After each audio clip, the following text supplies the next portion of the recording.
Welcome to Grow Summer Sessions, Living Waters Church YouTube Live, where we're all figuring out the internet together. Tonight's actually a really special evening. And again, thanks for those of us that are joining us live and for all your patience. We know we're about half an hour or so behind schedule. Tonight, we are hosting our friend Luke Dandurand. Tonight is called We Are Kwantlen, How Neighbors Become Friends. And I think one of the ways that neighbors become friends is by going through extreme adversity together, like technological issues, right, Luke? Laughter is medicine. Laughter is medicine. There's our first lesson tonight. Laughter is medicine. So thanks for joining us live. We are a little behind schedule, but as we've been saying, are we on Kwantlen time or living waters time? Who knows? Who knows what time we're on? We don't have anywhere to go. It's a pandemic. Is it a pandemic? It's a pandemic, so we have nowhere to go. All right. Thanks for your patience. We're laughing. We're doing our best here, but I think we're good to go. And so I don't have any other remarks other than Luke's going to share for a while. And then after Luke's shared, he and I are going to have a conversation. And we're going to hope to create a way for you to type in the comments and ask any questions that you have. And I'm going to try and have those on my phone, and I'm going to try and follow along. And I have some questions as well. So we're looking forward to hearing from Luke tonight. Thanks for turning up. Luke, thanks for being patient with us as we figure this out together. Luke's on the internet all the time as well. So yes. You know the trials and tribulations. You should see my timeline today. Yeah. It's fantastic. Well, come on over, Luke. Thanks for joining us. Thanks for your patience. Thank you for everybody's patience. Welcome. Thank you, Luke. Yeah.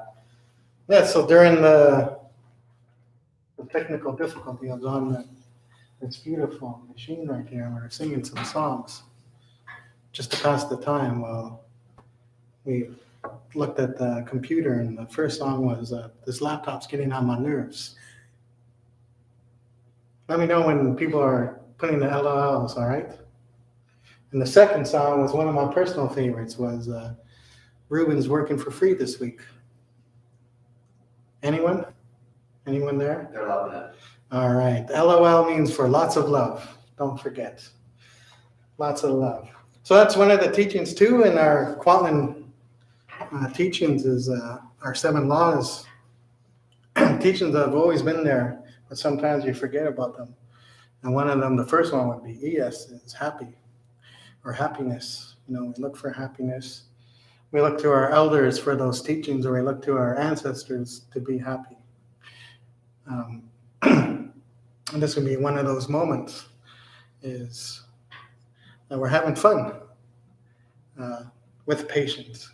I'm sure we had to really test our patience during this pandemic and really learn a lot of new technology that is there to truly get on our nerves. I know I've done that working for the school district, uploading videos on YouTube too for my work and speaking that way. So I always say in moments like this is my Uncle George kind of playing a trick on us, teasing us. And he's having a laugh down by the river or down by the longhouse and upstairs too. So I gotta say big Haichka to our ancestors and my Uncle George, because I know it's him, even though it doesn't feel like it right now. This is our ancestors playing a trick on us as we learn this new technology. It's new to First Nations people too, because we come from oral traditions, right? So we speak in the open, not necessarily on technology.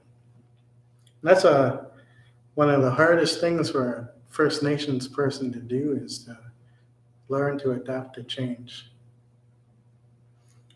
That's very hard for a Native to admit that, to adapt to change in their community or just any community. I know when I first started coming here, I noticed that this wasn't your regular church that I had in my frame of mind, or maybe I had a stigma about churches because of how our family and my mother was treated during Indian residential schools. I had, like a stereotypical way of how it would work or how people were. But when I walked in here, I noticed that it was far from that, and that Living Waters, their community, had to learn to adapt to change. And it's not easy for a church to do that, right? But you do that because you want to help others. You live to help others. I know that's what I talk about with Kwantlen being the wolf clan. Wolf clan is Takaya, which means humility. And humility means we live to help others, even during your most difficult times. That's what natives do. That's what indigenous people do through song and dance and food and water. They live to help others even when they're struggling. They put the food on the table, to put the songs together, and you learn to adapt to change. And it's hard because people get comfortable or set in their ways. So that's what that technology breaking down is for. It's telling us that we need to learn to adapt to maybe a different laptop. I know my laptop drives me nuts. So that's a definite patience teaching as we're trying to spread the good word or the good teachings or the good stories here in Living Waters and Kwantlen. I know we never thought we would be here. Never thought we would be here sharing on YouTube. My uncles and aunties never thought we would be recording videos on YouTube that spread across the Lower Mainland for many different organizations. And there's my uncle. I'm there with my little tripod and my phone and the microphone, recording my aunties and my uncles, learning about YouTube, just like how Ruben had to learn about it. I need some tips from him too, or maybe not. Might have to pass on that YouTube lesson from Ruben. Poor guy. And then after I said, all right, Uncle Andy, I got to rush home. I got 10 minutes. I'm going to do a Microsoft Teams meeting with school. I need to be there for that. I said, all right, well, Uncle needs to do his Teams meeting with Kwantlen University. And there's my uncle. He pulls out his laptop. What is this? Where are we? We're like truly in the future. Where my uncle's logging in. And we would have never thought that an elder would be sharing his teachings on a laptop in his kitchen. And I love how we do the COVID tuck. That's what you call it, the COVID tuck. So you don't see the mess around. You just see a beautiful, clean area. That's what we did I had to go and arrange that for my uncle, clean up his house, put this in that corner. All his grandson's toys. I see some toys in the corner over there. It was exactly like at Kwantlen too. So I never thought we would be there sharing teachings. You praising about the Lord and me praising about ancestors and what it's like to be a native, what it's like to be indigenous, what it's like to know where you're from or what your name is. And trying to do it in a good way, right? Trying to do it in a good way. Especially when you come from a targeted place. I see a lot of people talking about vulnerable, but the real word is targeted. They're vulnerable because people put them in that situation. They put them in that way. They're not vulnerable, they're targeted. And they've been targeted their whole life. And that's what it kind of feels like being indigenous. And if you ever go to like First Nations gatherings and you hear people speak in their language, they'll go for minutes and minutes about where they're from and what their name is. That's how you show your prestige and status as a First Nations person, is knowing what your name is and knowing where you're from. That's how people show their status. So when I say Tanitsin Anthawayanuk, Tanitsin Kwantlen, Tamanasa Sathquia, Kwantlen Tai, my name is Wayanuk. I am the son of Sathquia. I am from Kwantlen, and this is Kwantlen. That's me showing my wealth and status as a First Nations person. And that brings incredible status and prestige to Natives, even though they've been targeted and hurt and sad and depressed and traumatized and continue to live a traumatized life, but they continue to want to try and help. And it doesn't matter how much money you have in your wallet and in your bank, but if you know where you're from and what your name is, that's the most beautiful thing a person can have or know. Their real name, not a number, not a made-up name. It's your real name, Kwantlen, Kwantlen Tai. That's Kwantlen. We've been here for 20,000 years. And I do it because that's what the elders told me. We originally started out at Sema-Imo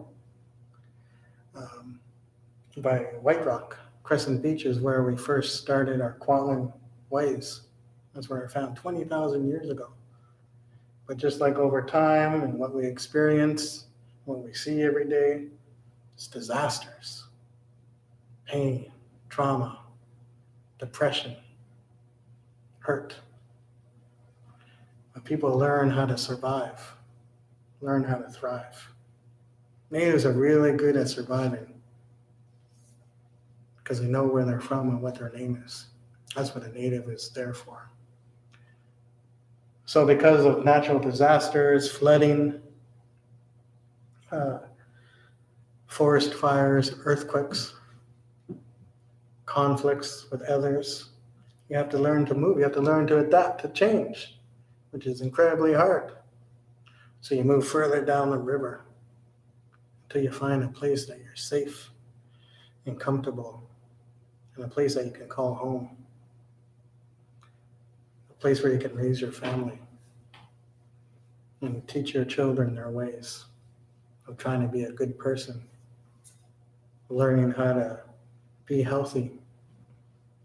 And then we were all the way up by Darby Reach, and we lived there until about 1800s. That's when the settlers would come in on their boats alongside the streamline of the Fraser River up by where Catesy is now. And that's where the original Hudson Bay was. But, same thing. Natural disasters, forest fires, flooding changes the landscape. It changes people, changes communities. And that's when we moved further down the river to where we are right now, in Fort Langley. So I know more of you are probably familiar with the fort where the Hudson Bay Company was created. And right across is Kwantlen. That's the birthplace of BC.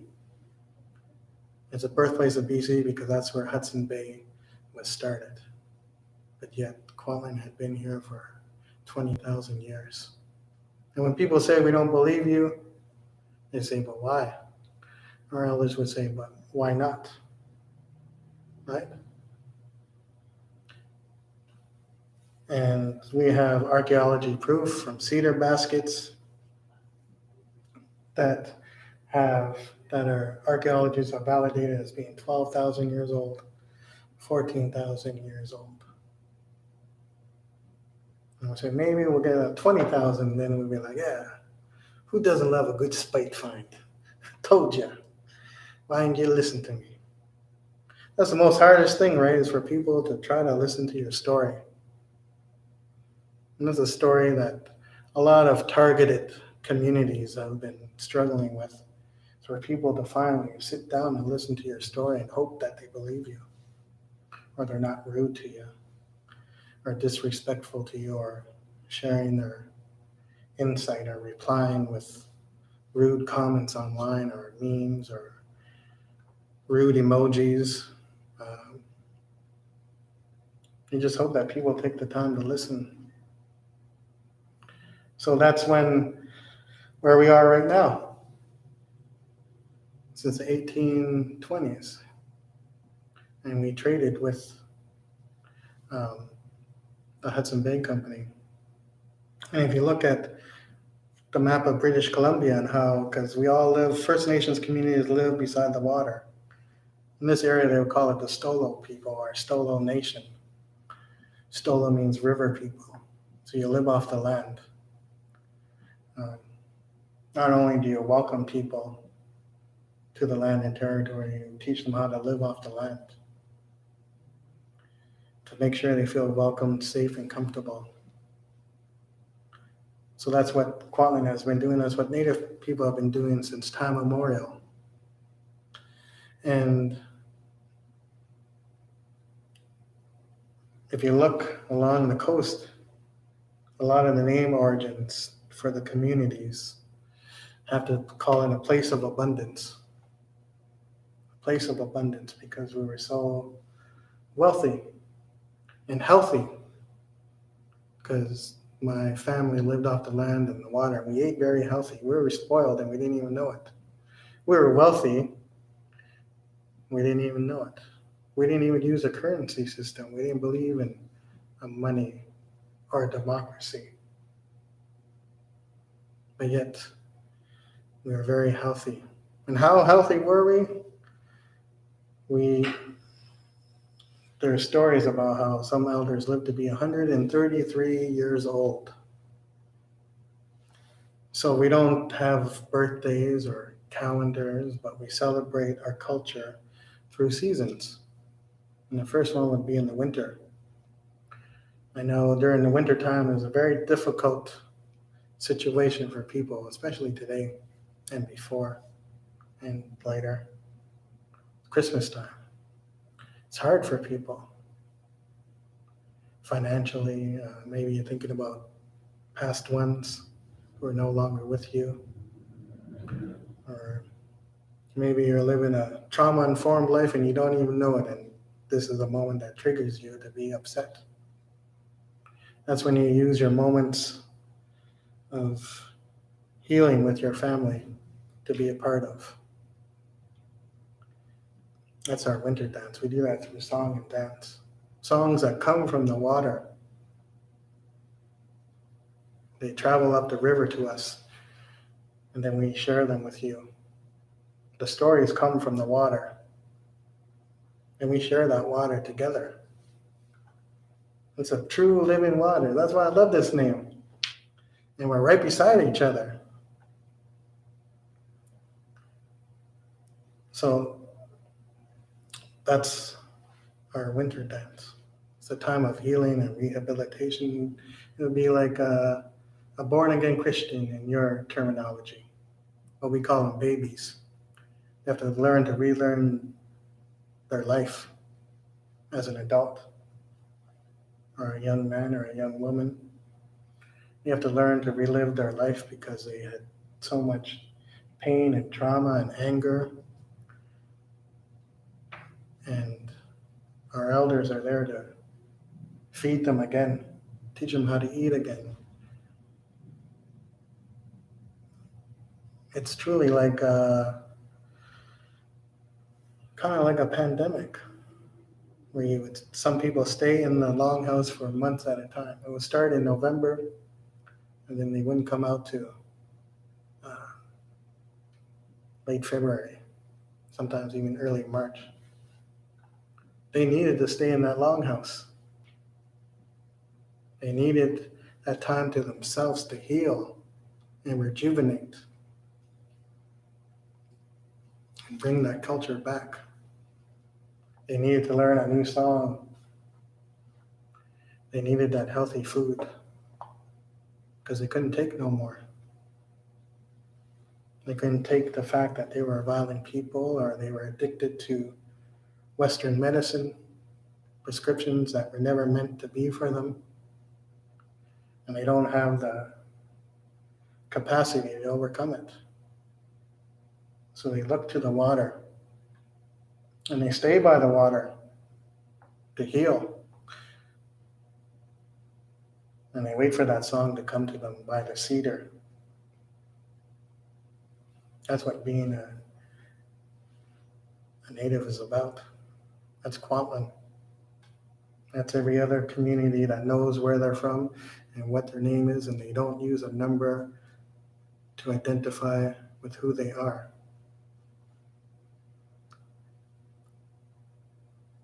And one of the most beautiful things about Kwantlen, for myself, I always call it like our claim to fame, is that we still use matrilineal and matriarch teachings.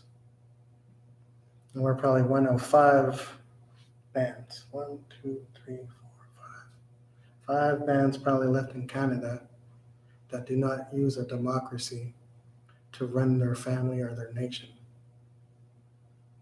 That means the patriarch has not made their way in to our community. And it's been over 20,000 years. It's 2020. People still have trust in leadership, trust in our family, trust in grandma and our matriarch, in our ways that we know that this can heal people. That's Kwantlen.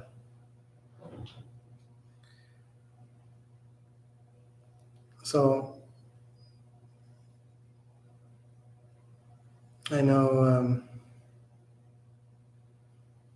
when we don't use a patriarchy or a democracy to vote in people, that means we are decolonized and destructured. And even though we are sovereign from Canada, we are still under direct control of the Canadian federal government. And our Canadian government and Trudeau and past governments, they still value our teachings and our ways and our form of codes of governance, is what they like to call it, a code of governance through a matrilineal ways. So through that code of government, which is Kwantlen,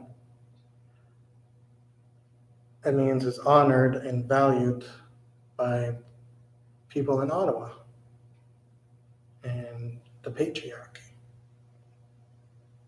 which is beautiful. But then there's other communities where they have a democracy where they have their members and family members vote in people, like a chief, a council,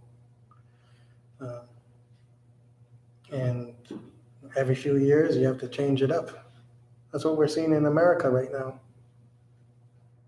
You introduce a democracy and a patriarchy, and you set up a system for targeted people that does not work for them, and where they're not included, and where they continue to hurt and feel that pain, and continue to be oppressed.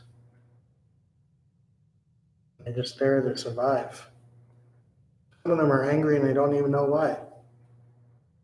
They don't feel accepted. They don't feel welcomed. That's their community. It's not set up for them. They were displaced, and they have a name that is not for them. That really eats at people.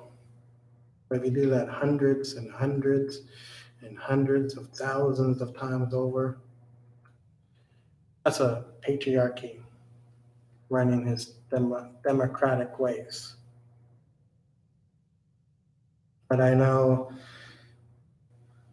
doesn't really allow for much inclusion, doesn't allow for much change. Like I said, it's hard for communities to change. It's going to be very hard for certain countries to change too, because they're too comfortable. And when you include these ways, it's set up to exclude people like our family, or women, or immigrants, or people who follow a certain faith, or people who are attracted to a certain gender. If they have to fight for what is right, this community is not set up for them. That's painful. And that hurts. Especially in a technology-filled world where it's very easy to film and ridicule and know that you can get away with a lot of stuff because this system is set up to make sure that you are going to be very successful and that the others do not have a moment at the table to share their story. Even if they get a moment to share their story, do they have the language to express it? The answer is probably no. Do they have the strength and pride and passion to share what had happened to them as a young man or a young woman? People have to wait a lifetime for that opportunity. That's Kwantlen. That's Native people. But how do you know where you're from and what your name is if you're displaced? You don't know what your family is. You don't know where your family is. Are you going to rely on a website? Are you going to rely on a system that is set up not to help you out? That's the very sad part, figuring out where you're from and what your name is, right? And then even if you make your way home, do I know my teachings? Will my family love me? Why does my family look at me this way? It takes a lot of hard work to do it in a good way. And that's why I'm thankful my mom was able to share her story, even though it took her 65 years. She tried to share it for many decades before, but no one would listen. No one cared. No one believed us. Why would they believe Native people when they have a certain stereotype and stigma and belief about us? That's why it's so hard to change your frame of mind. That's what you call generations, which is one of our Kwantlen teachings. Kwantlen 7 laws, it's Shwaiwanel, Shwale, Eat, Sayak, which is you do this work for your ancestors, Kwantlen, and you do this for parents of parents, those who come from a very difficult frame of mind, and those who can't change that frame of mind. I was in that boat too, because I felt that way towards churches. Even though I spoke in churches, my mom spoke in churches. It was hard to do that, but there's communities in areas, even in this area, that will help you change that perspective. That will inspire you when you least expect it. And it's going to happen when you don't even know. That's what you call just being. Just be. A lot of people don't know how to be. A lot of people don't know how to be themselves. A lot of people don't know how to share their gifts or their pride or their passion. A lot of people do a lot of lying. They lie a lot. So it's hard for people to share that. Even if you get an opportunity, it probably does not come out in that way. But I know there was a university, TWU, Trinity Western,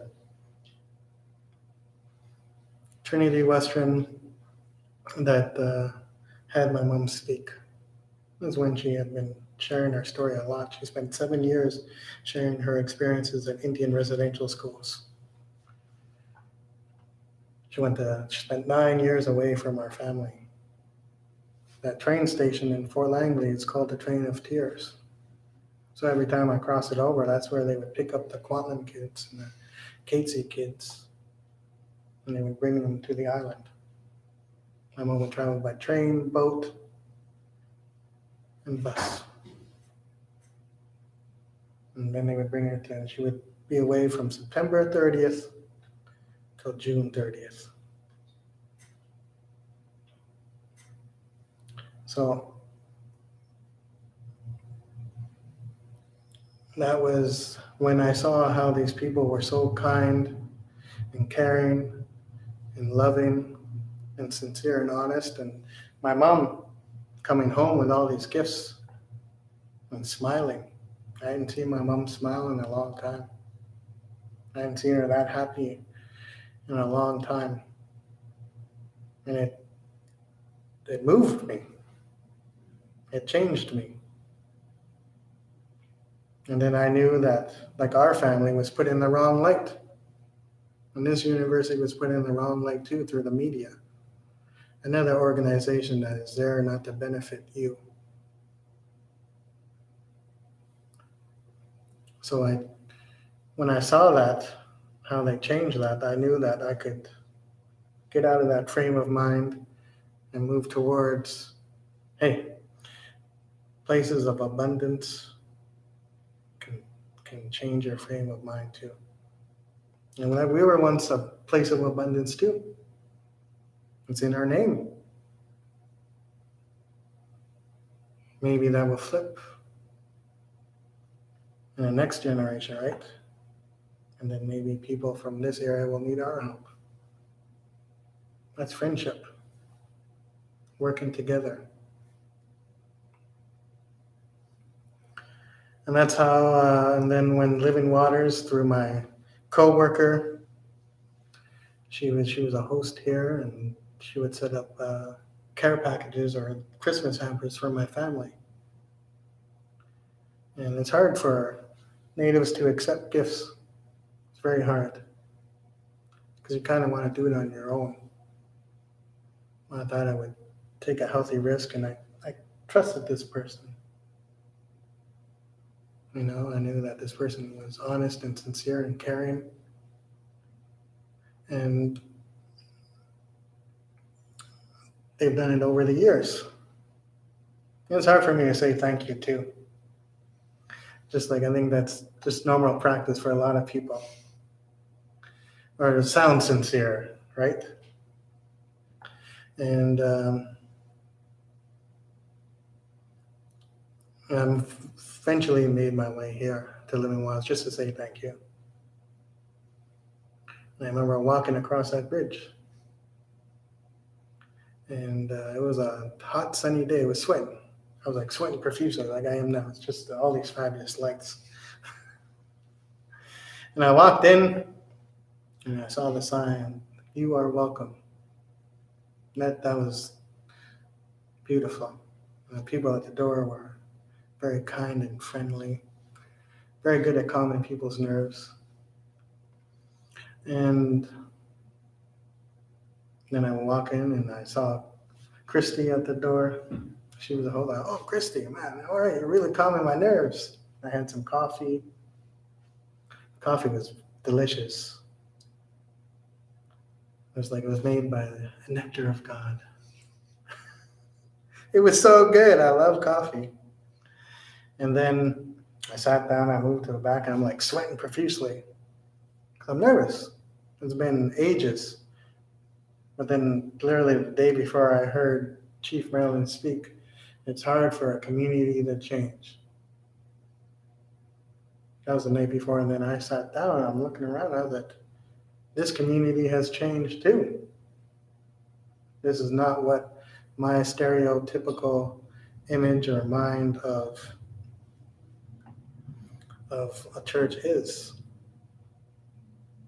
People are friendly, I feel welcomed, I see friends, coffee is great.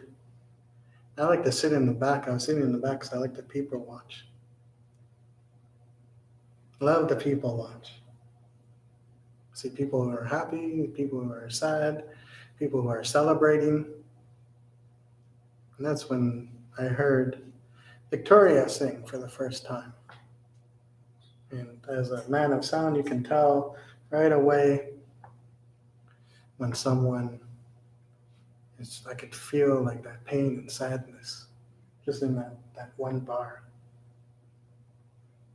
And I knew that she was sharing her gift with us, with me. And she was just being.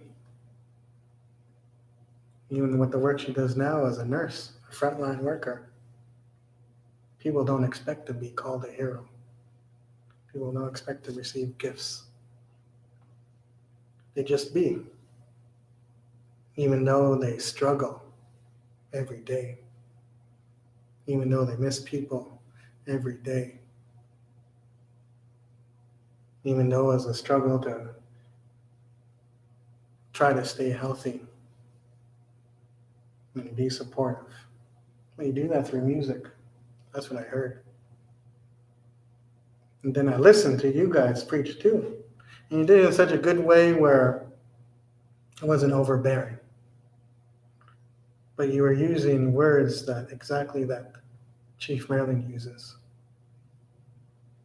That's a hereditary chief. Us teachings are 20,000 years old. And you did it in a way that we use the same language, but it's just a little bit different.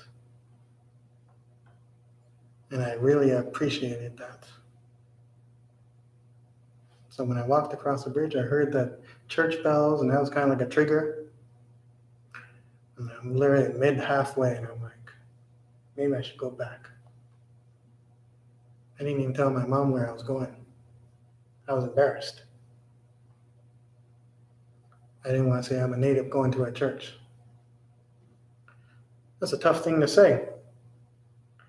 But when you start to be around your family and you tell them about that stuff, I'd start to understand that they're so proud and happy that you're there. And that you want to be there, and it's a good thing that you're there. That's what our matriarch says, is all we do is pray. All we do is pray every day. We're praying to the same person. We just use a different name, right? And yeah, that's what my mom wanted you to know too, is to say thank you for those prayers. Thank you, Living Waters, for those prayers for our family, my cousins, and my ancestors. And those who are struggling and continue to struggle. I just ask everyone to continue living a good life. Live by example. Just be. And know where you're from and know what your name is. Don't set out to say, I'm going to change the world. Don't say, delete me from Facebook if you don't believe in this way. You know, you don't need to go to a protest during a pandemic. You just need to live by example and be. And that's what I see here at Living Waters. People who do it who don't even know they're doing it. People who have gifts and don't even know it. That's the most beautiful thing about being an educator, is that you're teaching kids and they don't even know it. That's what Living Waters does. You do it in a way that is sincere and honest and not phony. Yes. I know we're a little strapped for time, so I know kudos to Luke for letting me know. Yeah. Thanks, Luke. Thanks for inviting me in, and thanks for sharing. Part of the reason why I wanted to join the conversation now, as we're distanced, was first to say thank you for that and your kind words about our community, but also sharing the range of what you shared, the joy of what it is to be Kwantlen, and also the deep pain and the history and everything that's come through. And we've got some questions from people right out of the gate. So I love questions. Yeah, and I love to be stumped. You love to be stumped. Yeah, and it's very part of the teachings is that if you can make me feel stumped, then that's when you know you're doing good work. Okay. So let's hear what they have to say. Yeah, I heard someone say recently, so I was reading and someone said recently that never surrender a good question for the sake of a mere answer. I thought that was, I don't know. That's deep. That sounds, I was like, I got to think about that for about a week. Yeah, I'm a little confused. Ask him what they mean about that. Exactly. I read it in the book, so I'll have to tweet the guy who was writing it. Oh, that tweet? So there's a question. What was the hashtag? What was the hashtag? Hashtag, you better be confused. No, exactly. There's a question, and I've got a few questions that I sent you already that we can maybe talk through a little bit. And Ruben's going to kind of keep it an idea on our time here. So we're just going to trust you, Ruben. You tell us when we're going to run out of time, okay? All right. Maybe he's watching another game back there. I don't know. But... Yeah, well, I know he's probably watching some highlights. He's an Everton fan. You know, it's a beautiful day of healing today. Yeah. You know why it's a beautiful day of healing? Because you never walk alone. Well, except for today during a pandemic, we have to walk alone. Who would have thought that after 30 years, we'd be walking alone, winning the Premier League? Yeah.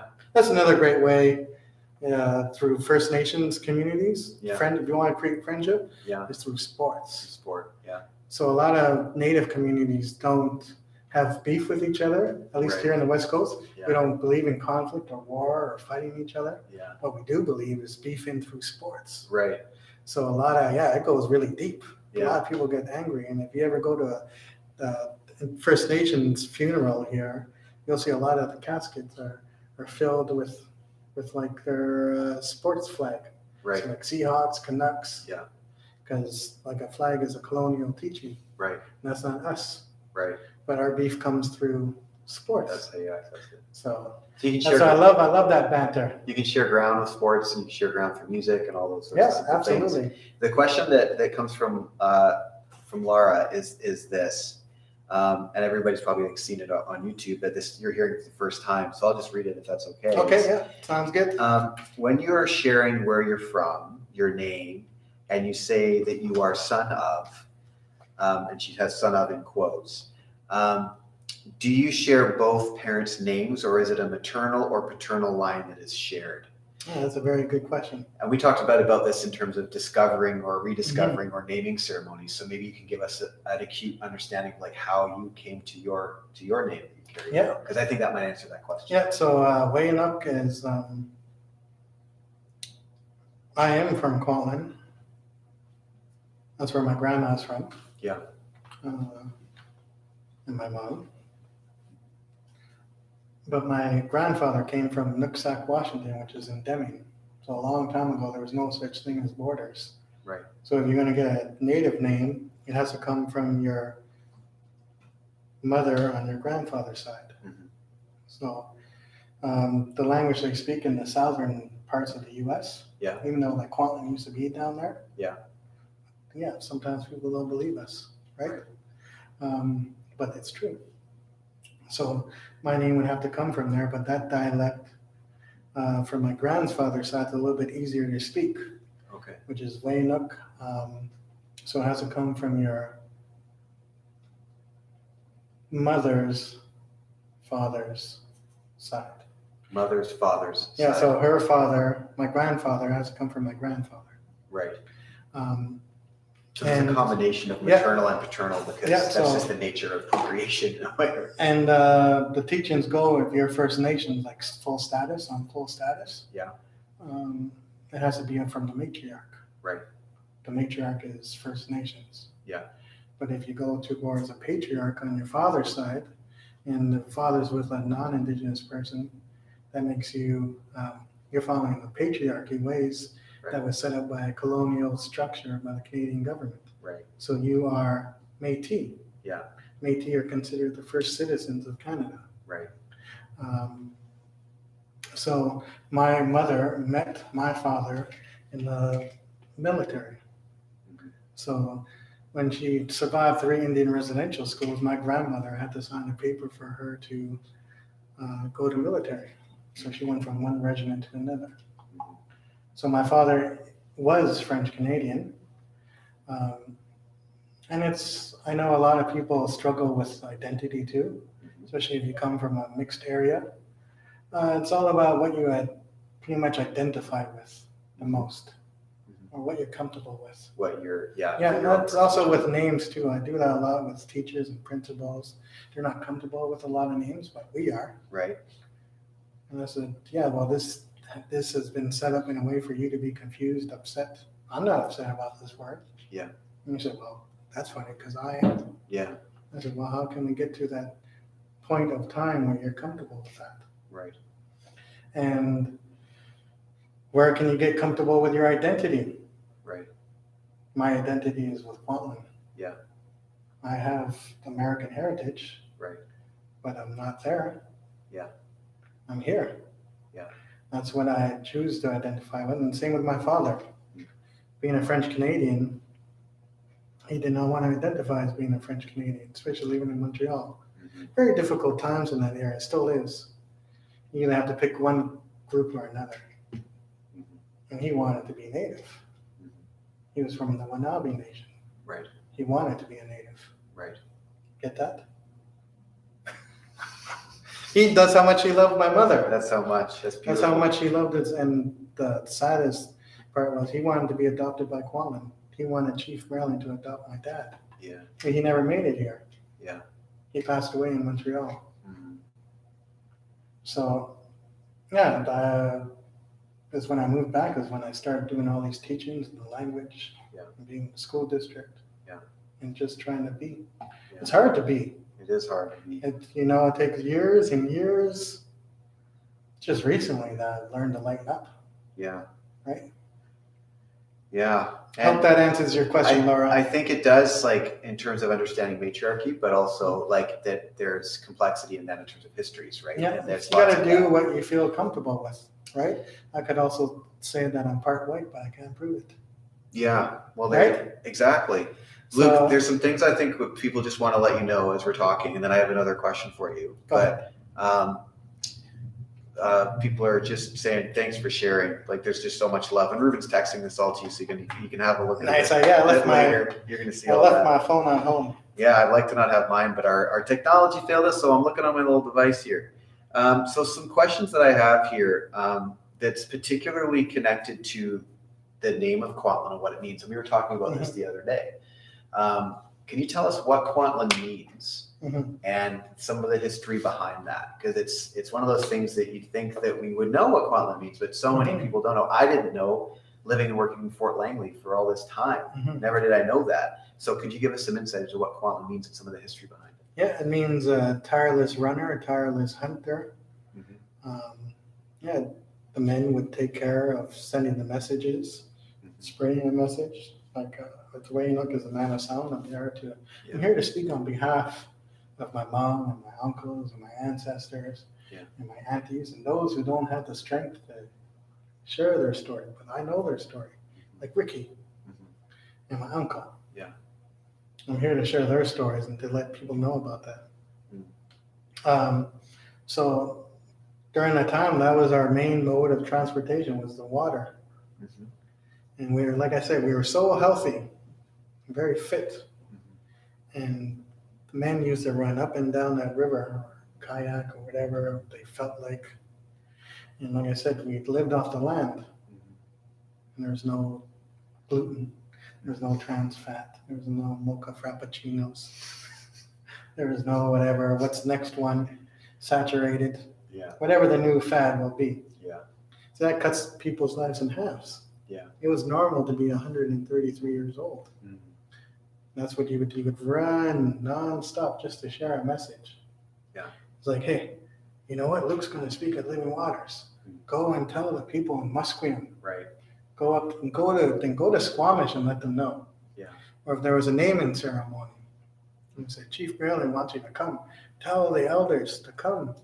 On this day, come here and be a part. We want to share music with you. We want to blanket you.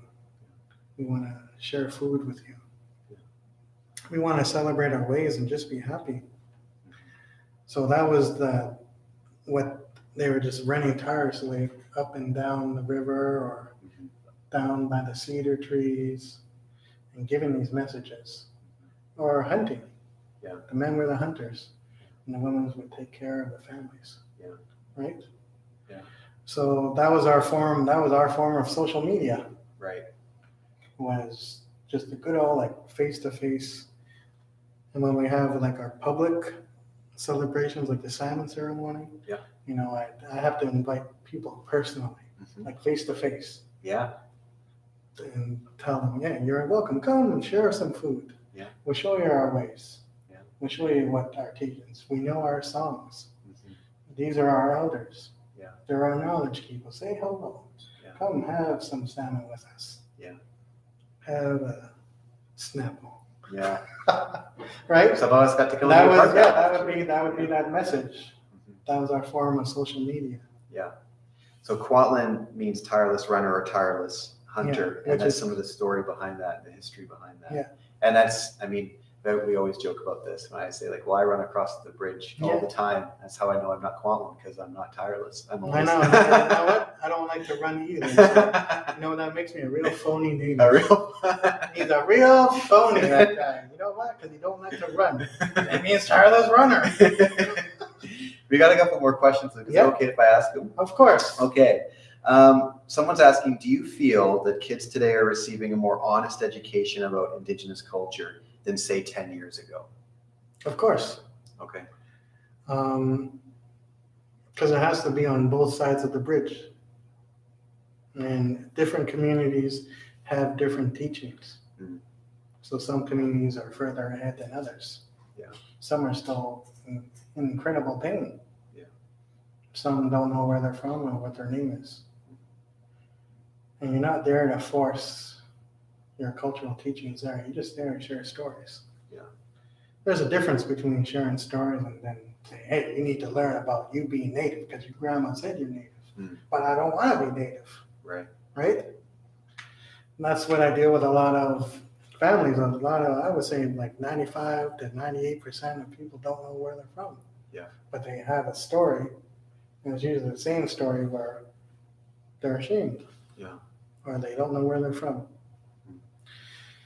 And they just, they usually hear it on their family's deathbed because they were so sad. You know, one man told me about how one of his family members, she died at the age of 42, and they were Cherokee. And it was her heart that went at 400. Well, she died of a broken heart. I said, that's what my mom said. I said, well, it's true. She didn't have the strength or the passion or the words to say that. So people know that their story contains value. Yeah. It's important. Yeah. Even if you're ashamed of it. Yeah. Even if you don't know where you're from. Or if you're using a European colonized name. Yeah. Right? Yeah. Or you are part of a democracy that you're ashamed of. Yeah. Right? And you're not included. But it's your own family. Yeah. It just goes on, and others like res versus urban. Yeah. You know, people who have a preconceived notion of what it would be like, and then life happens. Yeah. That's what happened this evening. Yeah. You wait, you're excited, and then, man, I'm really sweating over here. Yeah. So, yeah, and the stories aren't going to come from the books. Yeah. They're not coming from textbooks. We worked really hard to get rid of these textbooks too, like 2.5 years getting rid of them. And then it took a lot of time for people to write their own books too, like Indigenous people writing their own books. Yeah, so that's still coming through now. Yeah, or people claiming to be Indigenous. Right. And then it's a lot to deal with. Yeah. But if you could just share your family's story, that's passion. Yeah. That's sincerity. Yeah. And no one can ever question that. Yeah. Even if it's sad or depressing. Yeah. Like that lady who died of a broken heart. Yeah, I have a friend who I went to college with. He's a psychologist now and a researcher, and he's Indigenous background. And we were just talking the other day over Instagram. It's like, yeah, it's hard to reconcile with our histories. Mm-hmm. It's hard work to do. But what else do we do other than do that, right? Mm-hmm. And so to that question, like I'm hearing you say, yeah, it's better than 10 years ago, but there's still there's a long way Yeah, to go, that's why. especially in formal settings, right? Yeah, it's very important to remember different communities, different teachings. Yeah, different communities, different teachings. Because everyone is going to have a different view. Yeah. And everyone is going to be ashamed Yeah. in some way. Yeah. Right? There's members who are upset with how it's run right now, right? Mm-hmm. And they want to put in a democratic view. Right. But we've been fighting that out for, people in your family get upset. You argue. Yeah. That's normal. That happens every 7 to 10 years. Yeah. But you got to still learn to love them. Yeah. Even if they have addictions or get on your nerves or make you depressed. Yeah. Or say the worst derogatory things about you. Yeah. It's hard to, that's what he's talking about. It's hard to reconcile with that. Yeah. Yeah. Can I do that? Yeah. Can I just be? Yeah. He's having trouble. Yeah. Being. Yeah. Can he say that I do not know where I'm from and that makes me very sad? When when you're honest and passionate, people listen. Yeah. Instead of saying this and this and this. Yeah. That's what I talk about when people lie. People lie a lot. Yeah. But when you're honest and sincere, you see a lot of communities doing a lot of lip service. Yeah. Right? That's why I don't understand the acknowledging unceded territories. That's for them. That's for you. Yeah. That's not for me. Yeah. That's my acknowledgement. You could acknowledge all you want. Yeah. But me and my brother are still going to be confused. Yeah. Yeah. All right. Well, I know where I'm from. Yeah. You all know you there. Yeah. You're running down there. Yeah. And so so don't think about your checklists. Don't think about your scope of sequence. Yeah. Don't think about how this is going to further your education. Yeah. Right? Don't think about how you have a timeline because the university told you to. Yeah. Right? Yeah. Or don't believe what's in that book. And so what do you know about your friend? Yeah. We speak about friends. What do I know about my friend's story? Yeah. About his mom, his uncle, his auntie. Yeah. Oh, that's sincere. Yeah. And we could use all these big words. Yeah. And now they were called $1 million words. We don't care about them. Yeah. That ain't us. Yeah. I know one teacher came up to me and was talking about, he was at woodworking. Yeah.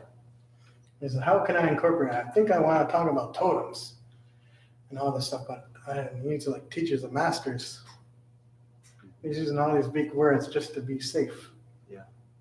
To make himself feel comfortable. Yeah. That he can use these words. Yeah. But that's not First Nations teachings. Mm-hmm. And he says, well, how can I incorporate this? Yeah. How can I incorporate First Nations teachings in woodworking as a non-Indigenous person? Yeah. With a fancy degree? Yeah. Well, first of all, you don't sound very sincere. Mm-hmm. You sound like you're doing this for a checklist. Mm-hmm. And I said, well, let's think about stories, because we use oral traditions. Mm-hmm. Think about your friend who just had a baby and how he chose the name Cedar. And he's non-Indigenous. Cedar is life to Native people. Cedar is everything. We use that to survive and thrive and do our cultural ways. So it's everything. That's our relations. Cedars is relations.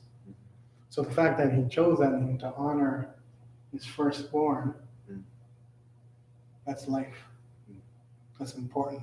Yeah. And cedar is everywhere. So that's medicine. Yeah. Its sun is medicine. Mm-hmm. And that's done from wood. Mm-hmm. Now, doesn't that sound more sincere? Yeah. Than you talking about a totem pole from a university and just you use that word? Yeah. You say, yes, it does. Yeah. I just talked about your friend. Yeah. That's your friend who honored his wife and his son through the land. Yeah. Now that's more sincere. That's and it's simple. It's sincerity. Well, it's actually from the heart. And I think it's easier to checklist, and it's easier to go. When it's hard to reconcile with our history, it's easier. And it's hard for him to change his frame of mind. Yeah, and rather than just actually turning up, I think that's some of the discussions we've been happening in the midst of, even over the last few weeks with some of the recent killings in America, especially the straw breaking the camel's back being George Floyd's killing, killings before that, and since then, is this sense of we can talk about ideals and systems, and those things all have to be considered, but at the end of the day, it's about the person that's like right in front of you, and how you're relating in your area, in your neighborhood, and the people that you know, and where's the sincerity. And I think that's hard work that we have to do, right? I think we can talk about the hard work, but for me, it comes down to that's hard work is hard work. That's what I often think about. And if you want to do this hard work, you're gonna have to feel their pain. Yeah. So listen to stories. Yeah, you're gonna have to feel that pain. You're gonna have to cry. Yeah. You're gonna have to suffer from insomnia. Yeah. You're gonna have to feel that pain together. You want to walk together. You're gonna feel the pain together. Yeah. Yeah. And don't be putting it on Facebook. Right. Don't be going to protests with your hashtag signs. Listen and feel the pain. Yeah. A lot of people don't want to do that. Yeah. We want the quick fixes. Yes. It's because we have microwaves. You gotta delete it. Delete it from Facebook and everything is fine. Yeah. Yeah. But wake up every morning and read that and feel that anger. Feel it. That's and try to be. Sometimes you gotta be a scholar. Yeah. To explain how you feel. Yeah. People don't have that opportunity. Yeah. You know what they have? Lived, shared experiences that no one believes. Yeah. Women. No one would believe women. Forever. Yeah. It was disgusting. It was a patriarchy system, democratic views that was set up, that was for targeted people. It was not set up for them to benefit. People talk about, look, when girls come up to me, young girls making that transition.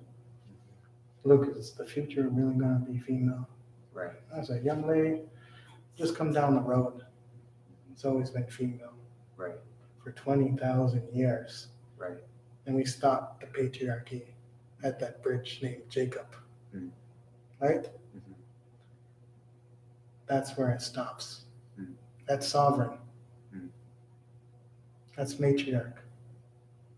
This is colonized, structured. So I know Living Waters had to do a lot of work to destructure that. Find that decolonization. Still are all working on it. We're still. Yeah, it's every day. Of course, you're going to make mistakes. Yeah. That's the beautiful part. Yeah. We've got I think we've been told about 10 minutes left, so I don't want to. You know that we're in that reality. But there's another question here, if I can ask it, Luke, of course, as we get into there. And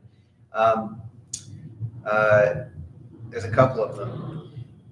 The question I want to honor that came before the last one here is, how would Luke? I think they're talking about you, not me. Okay, yeah. I preach. This is great news. Two Lukes better than one. How would Luke identify with the word neighbor? At LWC, we use this relational term all the time. Luke has been attending for a while. Who would Luke say are his neighbors? Like, how do you understand that word neighbor? I guess the talk with this, how neighbors become friends. So how do you see that? And I have a similar question, so maybe I can tag mine on. Yeah. How do we, what kind of attitudes do we need to carry in for neighbors to become friends, for us to find that place of sincerity? You talked about the importance of humility being the starting point, but what else needs to be in place in order for neighbors to become friends? Neighbors is like reconciliation. Okay. It's going to happen when you least expect it. You don't plan out to reconcile. Yeah. I'm not going to tell you to reconcile. I'm not going to tell you to learn this way about being native. I'm not going to force my ego on you. That's a tough thing. Yeah. Is putting your ego aside. I struggled for that up until like 3-4 years ago. Yeah. And Living Waters helped me with that too. And the school I'm at helped me with that too. Staff helped me with that. It's hard to have trust in leadership too. Especially when you've been oppressed and targeted for so long. It's hard to trust your neighbor. Yeah. So it's going to happen when you least expect it. Yeah. We don't plan to be neighbors. I didn't plan to be here. You know? And then I learned a lot too. People who come from a place of abundance are struggling also. When you speak so much, you hear about people, oh my God, you would think that that's your ideal life. And it's not. And you want to be that person, but they're probably struggling and more sad than you. Yeah. You didn't know that. But we're so happy over there. Very happy and very sad. Yeah. It was the same story over here. That's what we call Yayasto, it's working together. That's what we call Can you say that again? Just Yayasto. Working together. Yeah. Okay. It has to be on both sides of the bridge. Mm-hmm. So you got to look for the right leadership too. Right. If you don't have the right leadership, then don't even try. Right. Right? Because it's not going to work. We're lucky we have Chief Marilyn. Yeah. We're lucky we have our elders. Yeah. And we're lucky we have you guys. And we're lucky we reconciled with the police and politicians and the school districts. Those are all terrible, terrible relationships before. Yeah. And it's very open in the public. Yeah. Very open in the public. But we're able to come together and sit in a good way around food, like with the school district. We do that all the time. Yeah. Like I will tell off a lot of people at the school board office, and so will my uncle and my auntie. Yeah. I'll do it in a more positive way. Sure. Yeah. But not my uncle. Because that's my uncle, and we still love him. Yeah. Because we can cue it. We can cue his anger. Yeah. That's how much we know him and love him so much. Yeah. But he still gets people upset. Yeah. But when you start to know him, he's like, oh, he can't help it. Yeah. That's how he reacts. That's his pain. But he's one of the most wisest people you ever meet. Right? So you do it without expectation. That's friendship. Yeah. Yeah. Well, that's the thought right there. It's without expectation, and it's unexpected, and there's that place of simply humility and willing to sit together and feel.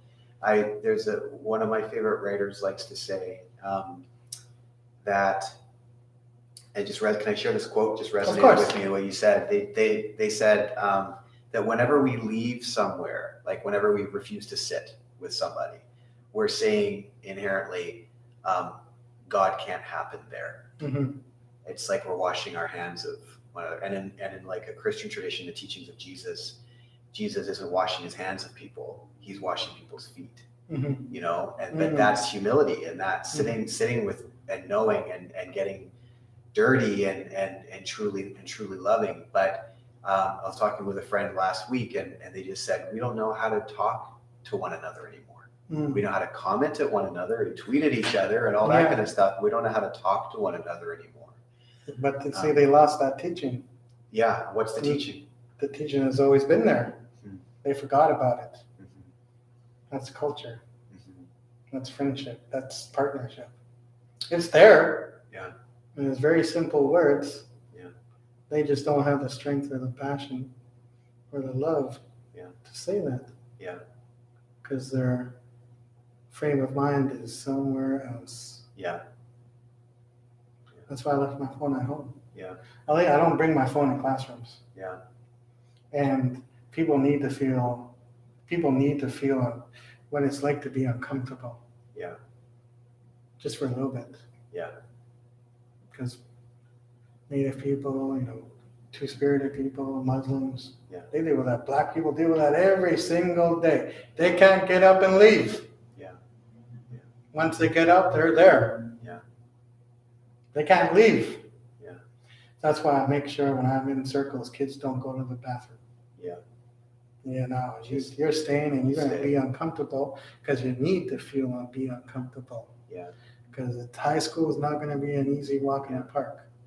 People are going to be rude and disrespectful to you. Yeah. People are going to make fun of you because of the way you look, or maybe the color of your skin, or that you're a woman. Yeah. Or maybe you can't speak. Yeah. Or you're not included. Yeah. Because you're in a wheelchair. Mm-hmm. Yeah. It's set up for where these people are too comfortable. Yeah. So if you want to be a neighbor and a friend, you need to feel that pain. Yeah. And we're distracted, so we don't, right? It's interesting you don't bring your phone into the classroom when you relate to students. Yeah. Because you're an Aboriginal support worker, right? Yes. That's your title. For those that don't know, I should have said that. But because it's interesting, because when we could gather on a Sunday, that was something years ago that I did as well. Like I said, the phone is staying in my bag in my office because we have to make sure that we're present, and people need to know that we're fully attentive in order to experience pain and to feel what we're feeling and to celebrate together and be fully attentive. And that's hard because we leave all the time. And leaving isn't necessarily leaving a room. It's kind of doing that or whatever. Ruben, how are we for time, Ruben? How are we for time? We're pretty close to the end, but there are 2 more questions that have been asked. Okay. Well, I know sometimes I'm always late to Living Waters. I'm a few minutes late. Yeah. It's because I'm like watching a soccer game. Yeah. And I got to send all these terrific memes to Ruben. there's and like Ruben, check your phone after. Yeah. He said, "Oh, good grief. Good grief." Yeah. Yeah. Well, I think we're running out of time, and rather than trying to sort out all the questions, I think the important thing here would be to say is we are obviously continuing the conversation, because this is the first conversation that you and I have had, or anybody else in the church. And it'd be nice to be able to do this again. Absolutely. Because our hope was that we'd be having this conversation with a full room of people when we planned this conversation, and this is not a reality. So I want to keep it going. And I just appreciate you being here and doing that. And maybe next time we sit down, we could talk about the Kwantlen 7 laws. Yes, because absolutely. I think that's it's very, very similar to your philosophies as a church too. Yeah, we have 7 core values, but I'd love for us to sit down and to talk about the 7 and to walk through them together, because that might be a really good next step of just learning and hearing. Of course. Yeah, there's a lot of difficult ones to embrace. Yeah, difficulty is good. Difficulty is good for us. Indeed. Yeah. Who doesn't love a good challenge? Yeah. Do you want to close us off and give throw out some love to people and just give the final word tonight, Luke? Thank you for all those questions and thoughtful questions, and to all those that tuned in or to those who are listening. And I hope to answer them one day. And I just want you to continue to be safe. Stay with your family. Stay with your loved ones. And, try to live a good life, as hard as it is. But know that, if you make a mistake, it's okay. There's going to be people there who are going to support you and love you, regardless of what you do. And that you should always feel welcomed and comfortable. That's Kwantlen's goal. I know that's Living Water's goal too. So it's important to feel safe, comfortable, and try to be happy. That's why I use humor. I know Ruben is fantastic with his dad jokes. As terrible as they are, that's Ruben, boy. Ruben be killing it every Sunday. Even when I see I love when I see the sweat on his brow when it's going down for a knockout. He gets up on that standing 8 count and just, sometimes you guys get upset, and we love it. So humor is a good thing too. Humor is healthy. Yeah. If you get to go to Native events, sometimes the best you get to hear elders laugh. That's a gift, right? Like I always talk about Ricky. Once you hear Ricky's laugh, woo, that's going to be the highlight of your day. This is your uncle, Ricky. Yeah, he's an elder there. Not Ricky, who plays the guitar here. No, not Ricky. But he's got a good laugh too. They both have good laughs. Oh, nice. Yeah. So laughter is good, and and just continue to be safe. Yeah. Keep washing your hands. Keep practice social distancing, and don't argue with people. That the more you don't argue, is the better. Yeah. That's what we're seeing right now. Yeah. We don't get the full story of what we see on the news. A lot of people argue, and it shouldn't be that way. Yeah. A lot of people, they're just pushed so far away. I know I saw that one saying as that if people don't feel part of the village or feel welcomed in their own community, they're going to burn it down just to feel the warmth. Mhm. That's what we're seeing. That's what happens when you displace people. Yeah. And you take away their name. Yeah. And you don't let them at the table. Yeah. And then, you just they want you to argue. The best thing, don't argue. Listen. And remember, every story has value. Even if you come from a place of difficulty or a place of abundance. Never forget that. Even if you're ashamed of your story, people still need to hear it. Yeah. It just takes a lot of practice to be. And sometimes you're doing the work and you don't even know it. Yeah. And I can see that here. That's a gift. Is when you're changing people's views, but you don't plan to, and you're just there to survive. That's how you change it. Yeah. Survive. That's what natives do. Just on that brink. So thank you so much. Hey, Sepka means thank you all. HKC. Thanks for joining us, everybody. Have a great day. Thank you, Luke. Your gift, your friend. Go Liverpool. I know there's some Man United fans watching right now. They're really upset. I know there's Chelsea fans out there, and they're really upset. Any Everton fans in here? All right, we're cutting you off. All right, I've been cut off. Everybody. Have a great day.